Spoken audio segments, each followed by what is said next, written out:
स्वागत है आपका सतीश जी नई परख के मंच पर। देश की राजनीति में दो ऐसी हस्तियां हैं। भारतीय जनता पार्टी की राजनीति से जुड़ी हुई बात है। एक है उसमें देश के गृह मंत्री अमित शाह और दूसरे हैं उत्तर प्रदेश के उत्तर प्रदेश के मुख्यमंत्री योगी आदित्यनाथ। दोनों ही अपनी अपनी तरीके से बड़े धाकड़ नेता माने जाते हैं, दबंग नेता माने जाते हैं। जिन चीजों को वो लोग आलतू फालतू मानते हैं उनको मुंह नहीं लगाते, और उन आलतू फालतू लोगों में पत्रकार भी आते हैं। उन आलतू फालतू लोगों में हमारे जैसे राजनीतिक विश्लेषक भी आते हैं। उन आलतू फालतू लोगों में विपक्ष के नेता भी आते हैं। उन आलतू फालतू लोगों में देश का मुस्लिम समुदाय भी आता है। तो ये दोनों इस तरह के नेता हैं। जब पहली बार योगी आदित्यनाथ को 2017 में मुख्यमंत्री की गद्दी में बैठाया गया था, तो अमित शाह से एक सवाल पूछा गया था कि ये तो भाजपा और संघ की कतारों से आते नहीं है, इनको कैसे मुख्यमंत्री बना दिया गया उत्तर प्रदेश की जगह छोड़ के, जगह उत्तर प्रदेश जैसे बड़े प्रदेश में, और जहां पे मनोज सिन्हा को बनाया जाने वाला था। तो अमित शाह का जवाब था, आप कुछ भी कहने से पहले ध्यान रखिए कि ये हमारी पार्टी के 3 बार के एमपी हैं। ये हमारी पार्टी के लगातार 3 बार के एमपी हैं। और बाद में पता चला कि अमित शाह को भेजा गया था आलाकमान की तरफ से कि आप जरा गोरखपीठ में रह के आइए, देख के आइए इनकी क्या दिनचर्या है। तो अमित शाह वहां गए और गोरखपीठ में उन्होंने ओवरनाइट स्टे किया, यानी एक दिन एक रात उन्होंने ठहरे। और उसके बाद योगी आदित्यनाथ की जो दिनचर्या है उसको उन्होंने देखा, और फिर बाद में उससे ऐसा कहा जाता है कि वो उससे प्रभावित भी हुए और उन्होंने कहा कि हाँ ठीक है भाई, इनको बना दिया जाना चाहिए मुख्यमंत्री। इसका मतलब है कि राष्ट्रीय स्वयंसेवक संघ नहीं भेजा होगा या किसी ने भी भेजा हो, अभी सब बातें पूरी पूरी तो पता चलती नहीं है, इनका कोई ग्राफिक डिस्क्रिप्शन नहीं किया जा सकता।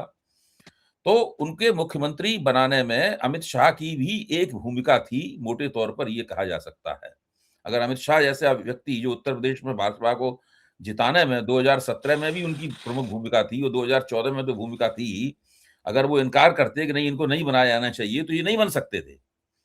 लेकिन बाद में जब वो मुख्यमंत्री बन गए और उनका पहला कार्यकाल जब खात्मे होने की तरफ था, उस वक्त तक इन दोनों के बीच के समीकरण पूरी तरीके से बदल चुके थे और अमित शाह बनाम योगी आदित्यनाथ का समीकरण हो गया था। दोनों एक दूसरे के मुकाबले खड़े हुए दिखाई पड़ते थे। और योगी आदित्यनाथ जब अपने व्यक्तिगत मित्रों और अपने पसंदीदा पत्रकारों और उनके बीच में जब बैठते थे, तब उनके मुंह से प्रधानमंत्री और गृह मंत्री के लिए कैसे सुभाषित निकलते थे, ये सब लोगों को पता है। उसके न जाने कितने चश्मदीद गवाह हैं।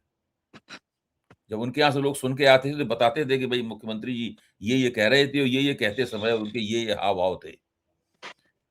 ऐसे योगी आदित्यनाथ जब मिलते हैं केंद्र के गृह मंत्री से आकर, तो जाहिर है उत्तर प्रदेश का मुख्यमंत्री गृह मंत्री से मिलेगा और बहुत सारी जरूरतें होती हैं, संबंध कैसे भी हो वो मिलता ही है। लेकिन अब जब विधानसभा का चुनाव सिर पर खड़ा हुआ है और जो देश की राजनीति के लिए 2029 के लोकसभा चुनाव के लिए भी निर्णायक साबित होगा, और जब योगी आदित्यनाथ की प्रधानमंत्री बनने की महत्वाकांक्षाएं स्पष्ट से भी अधिक स्पष्ट हो चुकी हैं, तो ऐसी स्थिति में अभी हाल ही में इन दोनों नेताओं की दिल्ली में जो मुलाकात हुई है, उस मुलाकात की व्याख्या आप कैसे करेंगे सतीश जी? देखिए, ये मुलाकात तो आज ही हुई है जी। और हमें ये तस्वीर हमने देखा और तस्वीर देख के तो मैंने ये भी आज पहली बार देखा कि अमित शाह जी के आसन के पीछे सरदार पटेल जी की शायद एक प्रतिमा लगी है ना। वो मेरे ध्यान में आया। तो दो तीन बातें हैं अभय जी। पहली बात कि ये राम मंदिर में डकैती के बाद ये पहली हाई प्रोफाइल मुलाकात है योगी जी की दिल्ली में, हम ऐसा कहेंगे, और वो भी अमित शाह जी से। तो ये मुलाकात सन्नाटे को चीरता है। 40-45 मिनट की मुलाकात हुई है, ऐसी खबर है। वो जो अभी रिपोर्टें आ रही हैं उसमें तो ये आ रही है कि एडमिनिस्ट्रेटिव रीजन्स और ये वो फलाना ठिकाना, लेकिन जो दो मतलब कहिए कि भारतीय जनता पार्टी के जनरेशन नेक्स्ट के, हम जनरेशन नेक्स्ट बोलेंगे इसको, ये दो धुरंधरों की अगर मुलाकात होती है तो ये मुलाकात बहुत बहुत मायने रखती। और पहले तो योगी जी आते थे, आते भी रहते हैं, ऐसा नहीं है, प्रधानमंत्री जी से मिलते रहते और एक आध दो बार तो अमित शाह जी से भी मिले, लेकिन अमित शाह जी से मुलाकात करना इस मंदिर के डकैती के बीच में जो चल ही रहा है उसका मामला, ये बहुत महत्वपूर्ण है। दो तीन बातें जो दिमाग में आती हैं वो, ये तो पहले तो ये कह दूं, जरा हम भी भूमिका बांधे भाई। देखिए, योगी जी महंत हैं और अमित शाह जी चुनाव के महंत हैं। ये सारे चुनाव भाजपा जो है हाल के दिनों में तो सब अमित शाह के नेतृत्व में जीत रही है। चेहरा भले मोदी जी का होगा, लेकिन चुनाव का प्रबंधन से लेके, सेनापति से लेके, वहां कैंप करने से लेके, बिहार बंगाल में तो हमने देखा ये बहुत अहम भूमिका हो गई है। और अब पोस्टर बाय मेरे ख्याल से भाजपा प्रबंधन के अमित शाह है। और हो सकता है कि मंच पर भाषण देने में योगी जी हों, लेकिन अमित शाह से आके योगी का मिलना, मैंने तो मजाक मजाक में एक जगह कह दिया कि भाई योगी जी को अभी रामलला से ज्यादा अमित शाह की पूजा करनी चाहिए, क्योंकि चुनाव है उनके सर। तो अब ये मुलाकात, तो क्या मंदिर प्रकरण का क्या इसका प्रभाव पड़ा, कैसे इसको कंट्रोल करना है, किन शर्तों पे करना। अगर योगी जी का आप बता रहे हैं कि दिल्ली के दावेदार हैं, तो भाई दिल्ली के दावेदार है आज नहीं कल, जब तक मोदी जी कुर्सी खाली नहीं करेंगे तब तक तो कोई दावेदार क्या सोच भी नहीं सकता। तो कुछ न कुछ आगे की बात हुई है। और ये मुलाकात कैसे हुई है, किन परिस्थितियों में हुई है, किसके कहने पे हुई है, किसने इसको कराया है मुलाकात, क्योंकि अब दिल्ली की जो चुप्पी है, ये जो राम मंदिर में जो चोरी डकैती ये सब हुआ, उसमें न प्रधानमंत्री जी अब तक कुछ बोले हैं, ना अमित शाह जी कुछ बोले। सिर्फ बोलने का काम जो है वो योगी ही कर, उस बीच में ये मुलाकात। अच्छा, दो बातें और, कि अभी सुना है कि मंदिर के ट्रस्ट के सीईओ के लिए एक कोई भर्ती का निकल गया है जी, और उसमें उम्र भी दिया गया है कि इतना से इतना साल का, 50 से 70 साल के बीच में। हाँ जी, और हम दोनों ही अप्लाई कर सकते हैं इसमें। हम दोनों आवेदक बन सकते हैं इसमें। आप दुनिया में हैं, हम दोनों ग्रेजुएट भी हैं और इस उम्र के इस पेटे में आते भी हैं। देखिए, इस देश के आप प्रधानमंत्री बन जाएंगे अभय जी, लेकिन वहां ट्रस्ट के में कुछ नहीं आपका चलेगा। इस चीज को आप समझ लीजिए। यही तो लड़ाई, मतलब लड़ाई नहीं कहूंगा, ये शब्द थोड़ा ज्यादा निकल गया। मंदिर के ट्रस्ट को कंट्रोल करने की बात, डबल इंजन के टकराने की बात, सीईओ की नियुक्ति की बात नृपेंद्र मिश्रा जी ने किया था सबसे पहले, उसके बाद ये मुलाकात हुई। और ये टकराने की बात तो चलिए विपक्षी है, वो उनका काम ही यही करना, तो अखिलेश यादव ने किया। तो मंदिर कंट्रोल, हिंदुत्व कंट्रोल, ये बड़ा महत्वपूर्ण मुद्दा है मेरे ख्याल से। और एक डैमेज हो गया, डैमेज तो हुआ ही, उसमें विश्वसनीयता, क्रेडिबिलिटी, साख पे बट्टा लगा है। उसके बाद ये मुलाकात हो रही है। और अगर अभी के दृष्टि में देखा जाए कि अगर मैं बार बार अगर बोल रहा हूं कि अगर किसी को नुकसान होना है तो योगी को होना, और किसको? अभी तो किस सेंट्रल, मतलब पूरे देश का चुनाव तो है नहीं, अभी तो सर पे उत्तर प्रदेश का ही चुनाव है। और योगी जी का अमित शाह से मिलना ये बहुत महत्वपूर्ण इसलिए भी है कि क्या वहां संगठन में उत्तर प्रदेश में फेरबदल हो, क्या अभी जो चर्चा चल रही है, अफवाह चल रही है, कयास चल रहा है कि बीजेपी केंद्रीय पार्टी में ऑफिस बेयरर में और केंद्रीय मंत्रिमंडल में भी फेरबदल होने हैं, उसमें आगे इसको कैसे सजाया जाए, ये सारी चीजें भी हुई होंगी बात। हम कह नहीं सकते क्योंकि हम लोग उसके बारे में कोई प्रेस रिलीज तो होता नहीं भाई। देश का मुख्यमंत्री गृह मंत्री से मिलेगा तो उसके बारे में तो ये खाली एडमिनिस्ट्रेटिव मुलाकात है ऐसा तो समझना भी बेवकूफी है। दो धुरंधर राजनीतिज्ञ मिल रहे हैं और अमित शाह के हाथ में चुनावों का कमान रहता है। अब अगर सोचते हैं योगी की अपने कमान में रख के उत्तर प्रदेश अकेले दम पे चला लेंगे चुनाव को, तो हमको नहीं लगता है कि ऐसा हो सकता है। तो ये हमको लगता है उसी संदर्भ में मुलाकात है। और अभय जी एक बात और कहना चाहूंगा, 2024 का लोकसभा चुनाव वो एक मील का पत्थर चुनाव मेरे ख्याल से भारतीय जनता पार्टी की दृष्टि से कि किसी ने भी नहीं सोचा, विश्लेषक भी नहीं सोचते थे, एक आध व्यक्ति थे जो बोलते थे लेकिन वो बोलने वाले लोग, कि वहां पर योगी आदित्यनाथ के रहते, प्रधानमंत्री जी मोदी जी का चेहरा रहते हुए, अमित शाह जी का प्रबंधन रहते हुए भी भारतीय जनता पार्टी को समाजवादी पार्टी, कांग्रेस ने मिलके इनको पटखनी दे दी। उसको पटखनी कहा कि वो लोग आगे। तो वो एक अनुभव पहले का है और बहुत छीछा लेदर हुआ, बहुत कपड़े फाड़े गए, तरह तरह के आरोप लगे। केशव मौर्य जी तो बार बार क्या क्या बोलते थे, योगी जी भी क्या क्या बोलते थे। तो उस लिहाज से देखा जाए तो 27-24 में जो हुआ वो तो बड़ा ही मतलब जबरदस्त हुआ। इसी की वजह से भाजपा समझिए 240 पे गई और अंदरूनी कलह की बात आती थी टिकटों के बंटवारे में, चाहे जो भी। सब लोग वहां खुल के नहीं बोलते हैं कांग्रेस जैसा, लेकिन ये बातें छन छन के आ रही कि किसने साथ दिया, किसने नहीं दिया, किसने बात नहीं मानी। तो उस लिहाज से ये महत्वपूर्ण मुलाकात है। अब इसका नतीजा क्या निकला है, क्या धुरंधरों के बीच में कोई समझौता हुआ, नहीं हुआ, नहीं तो बार बार वो तो क्या है, प्रेस में तो 1 मिनट लगता है सब चला देते हैं। लखनऊ दिल्ली की लड़ाई, लखनऊ का नजर दिल्ली पे, दिल्ली वाले कंट्रोल करते हैं यूपी को, इस तरह की बातें चलती रही। तो बहुत महत्वपूर्ण मुलाकात है, निर्णायक मुलाकात।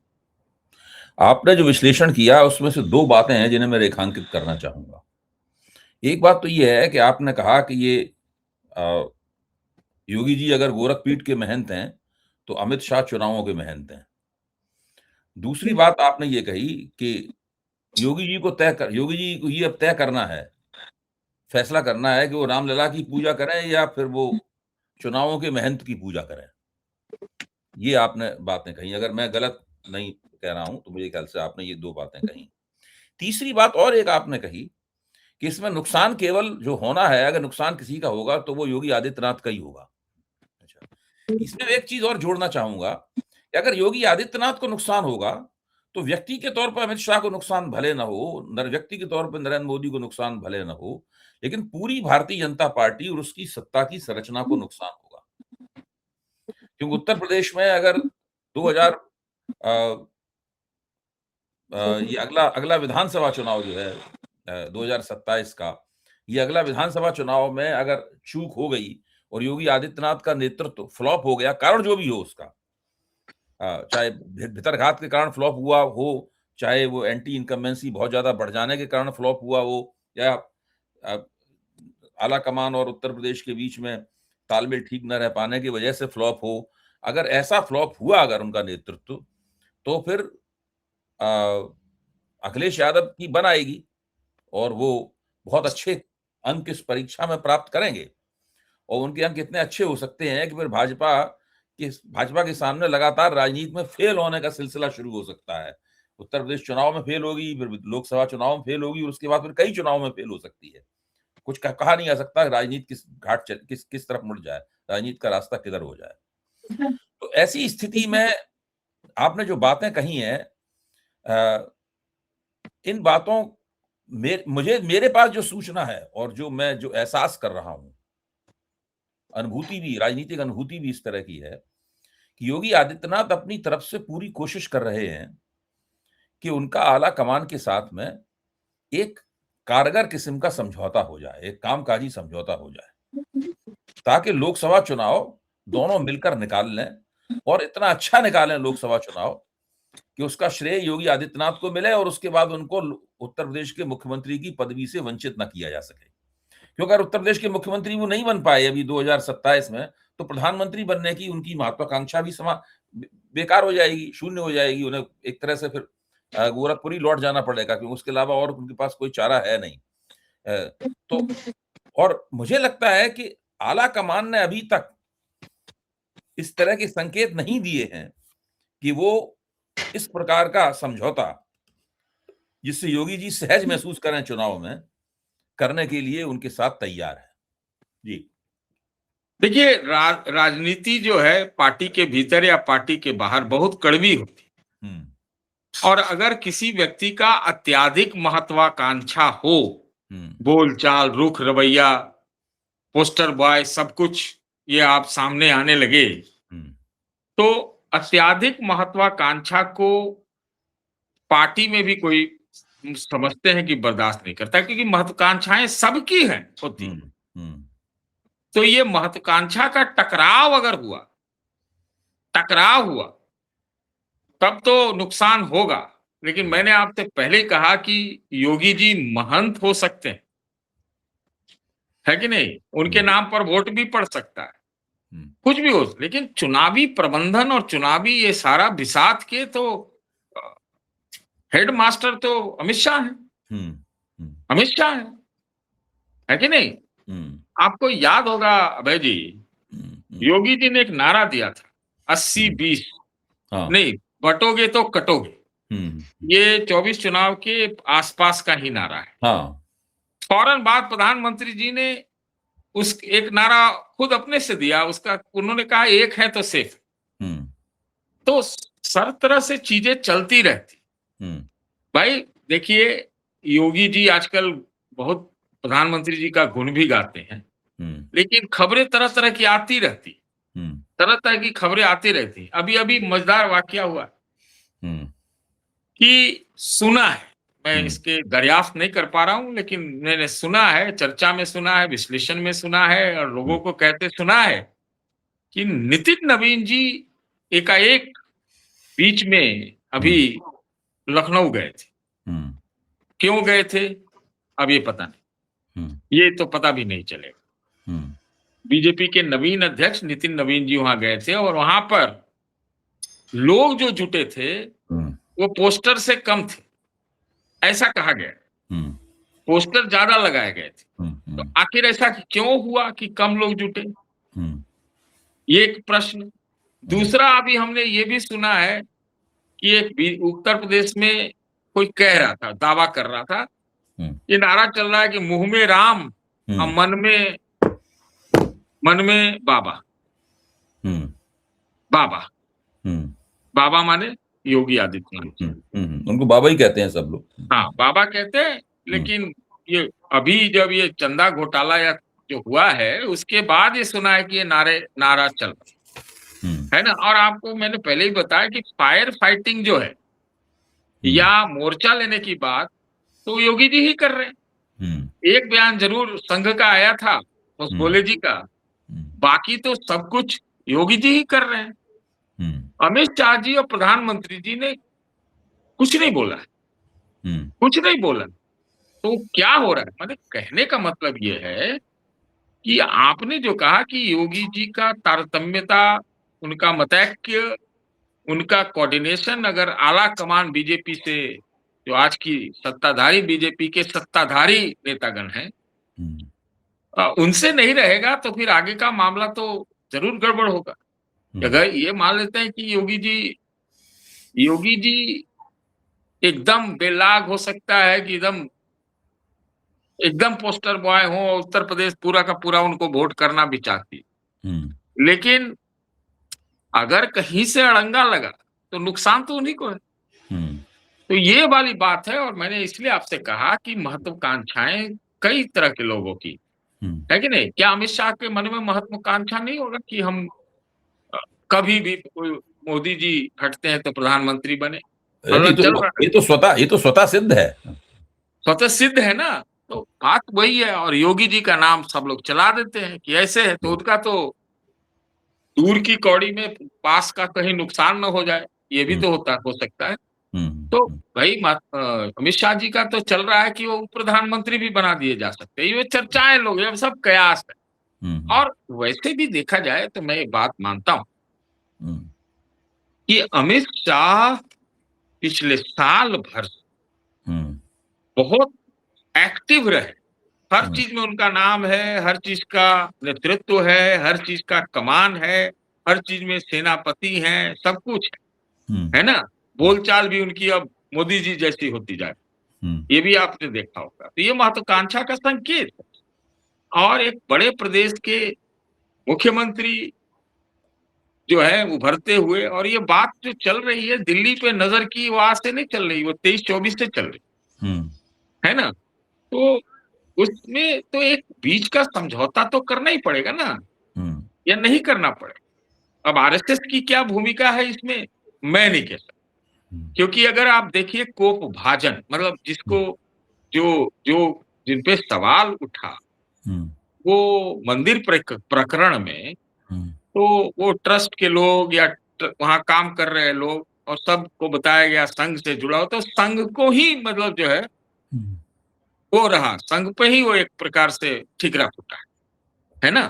अब इस लिहाज से बीच में अब क्या हुआ है कह नहीं सकते, कुछ ना कुछ अंदर हुआ होगा, तभी आके फटाफट अभी आए हैं दिल्ली तो मुलाकात की।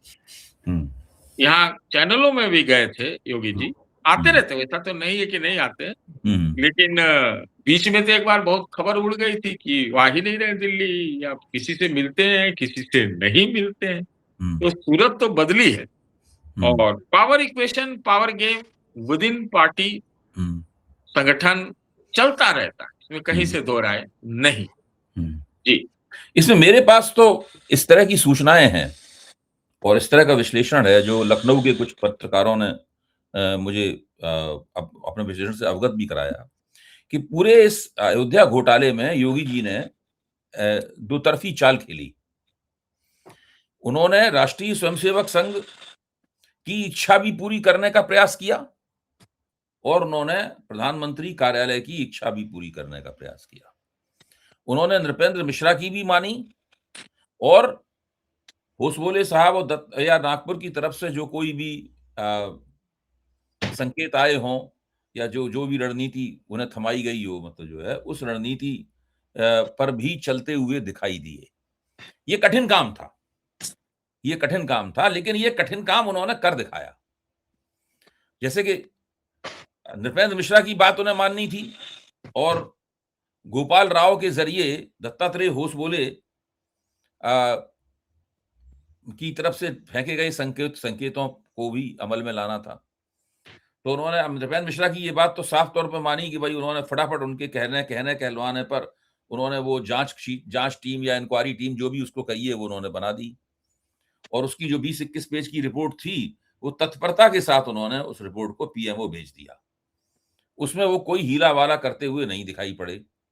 इस तरह उन्होंने पीएमओ को संदेश भेजा कि देखिए आप जो कर रहे हैं हम आपके साथ हैं, हम आपके कहने पर कर रहे हैं जो कुछ कर रहे हैं, आपकी जो भी इस मामले में रणनीति है उस रणनीति को लागू करने के लिए हम तैयार हैं। दूसरी तरफ दत्तात्रेय होसबोले के वक्तव्य को अगर आप देखें और योगी जी के वक्तव्यों को देखें तो दोनों में कुछ समानता भी नजर आती है। दत्तात्रेय होसबोले भी कह रहे हैं कि हिंदू विरोधियों से सावधान, और योगी जी भी लगातार कह रहे हैं कि हिंदू विरोधियों से सावधान, और विपक्ष के दरवाजे पे कैसे ठीकरा फोड़ा जाए इसकी लगातार वो पूरी तरह कोशिश कर रहे हैं।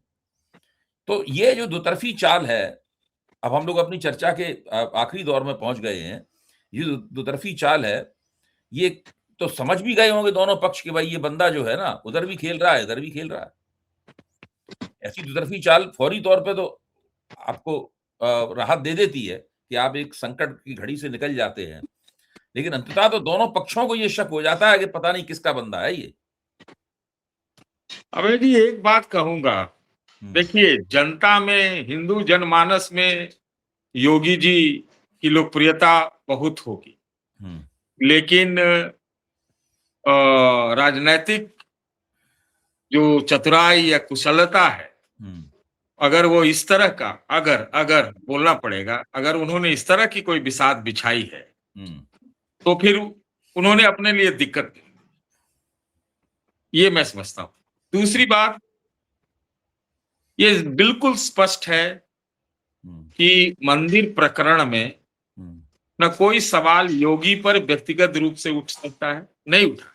ये अभी भी कोई नहीं उठा सकता। और ना ही आप मोदी पर व्यक्तिगत सवाल कर सकते हैं, ना ही अमित शाह पे कर सकते। तो किस पर सवाल, कौन किसके ऊपर ठिकरा फोटा है? आरएसएस से जुड़े लोगों पर ही ठुकरा फोटा। हम भी नहीं कहेंगे कि मोहन भागवत जी के ऊपर उठा, लेकिन इसमें बदनामी जो है बार बार आरएसएस और ये ट्रस्ट और ये फलां ठिकान, यही सब होता रहा, यही होता रहा। ये अगर, और इसमें बलि अब तक किसकी चढ़ी है?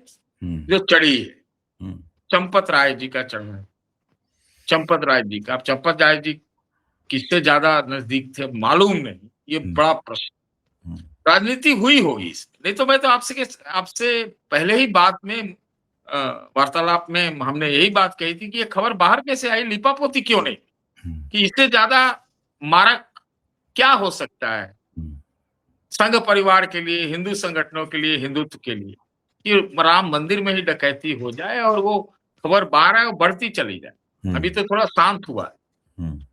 तो अभी नुकसान तो सिर्फ मुझे लगता है कि हुआ है, वो तो हुआ है, और उस नुकसान के बाद किसी पक्ष को तो फायदा भी तो होगा, चाहे कंट्रोल करने में, चाहे मतलब अपना अपना मतलब अपने को मजबूत करने में, सारी चीजों में कौन सा पक्ष है।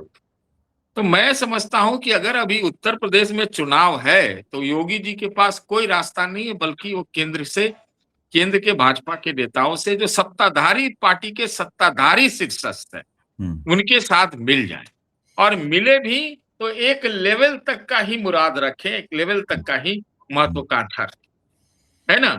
अगर दोनों तरफ से अगर वो खेल रहे, अगर मैं कह रहा हूं अगर, तो दोनों तरफ उसमें पिस जाए, इसमें कहीं हमको दो राय नहीं।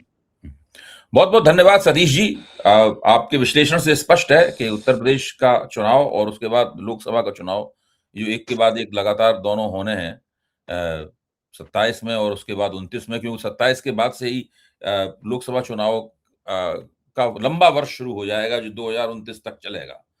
तो वो अभी ये राजनीति दोनों सिरों पर खुली हुई है, दोनों तरफ से पेशबंदी हो रही है, पैंतरेबाजी हो रही है, और ये बात आपकी सही है कि जो बंदा दोनों तरफ से खेल रहा है उसके सामने एक ऐसी स्थिति आ सकती है कि उसे इसका दंड भुगतना पड़ सकता है। एक लाइन जोड़ दूं? हाँ, जोड़ दीजिए। देखिए, संसद के सत्र से ठीक पहले भी ये मुलाकात हुई, और बताया जा रहा है, कयास है कि, और पता भी है कि कुछ ना कुछ बड़ा होने वाला है संसद में। तो उसमें कई चीजें हैं ना, वन नेशन वन इलेक्शन की बात है, चुनाव ये भी तय होता होगा कि अगर ये होता है तो कब तक फिर चुनाव होंगे, और ये चाहेंगे तो ये लोग करा ही लेंगे। फिर डिलिमिटेशन की बात है, और कई तरह की और बातें होंगी जो हमें आपको जब सामने आएगा तभी पता लगेगा। ये सब पर भी बात हो रही होगी कि इसमें क्या करना है, कैसे आगे बढ़ना है, क्या करना है, इसको भी हम डिस्काउंट नहीं कर सकते। बिल्कुल ठीक बात है। बहुत बहुत धन्यवाद सतीश जी। और ये एक ऐसा मसला है जिसके ऊपर कभी भी कोई घटना घट सकती है, और जैसे ही घटना घटेगी हम लोग उसका विश्लेषण लेकर नई परख के दर्शकों के सामने हाजिर होंगे। धन्यवाद।